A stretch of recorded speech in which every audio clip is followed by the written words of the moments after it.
Tumsifu Yesu Kristo. Je, unafahamu ya kuwa sikukuu za Krismas haziishi tu tarehe 25 mwezi wa 12? Tukio hili la kutokea kwa Bwana wetu Yesu Kristo au Epifania tumelisoma katika Injili ya Mtakatifu Mateo, ambaye anatuonyesha majusi watatu wanaokuja kumsalimia au kumtembelea mtoto Yesu wakiongozwa na nyota. Mamajusi hao wanawakilishwa kutoka sehemu mbalimbali za dunia. Na kwa nini Mtakatifu Mateo, ambaye injili yake imeelekezwa kwa Wayahudi, lakini anatuonyesha kwamba Yesu mamajusi hao wametoka sehemu mbalimbali za dunia? Ni kwamba Yesu Kristo haji tu kwa Wayahudi, bali anakuja kuokoa ulimwengu mzima. Amekuja kwa ajili ya wote, anakuja kutuokoa.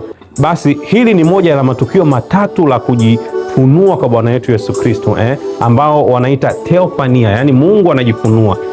Tukio la kwanza ni ile Epifania, ambako Mungu anajifunua kwa ulimwengu.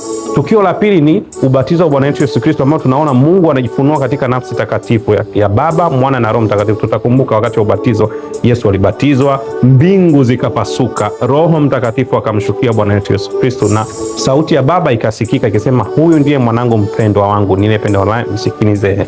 Na mara ya tatu ni kujifunua kwa Yesu Kristo katika misheni yake. Wapi? Katika harusi ya Kana, alipofanya muujiza wa kwanza. Tunaisoma katika Injili ya Yohane sura ya 2. Basi tuendelee kumwomba Mungu tukio kama mamajusi ambao waliona nyota wakiwa gizani.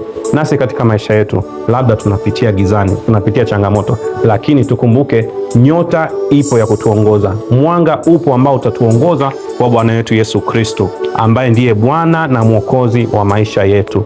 Tumsifu Yesu Kristo.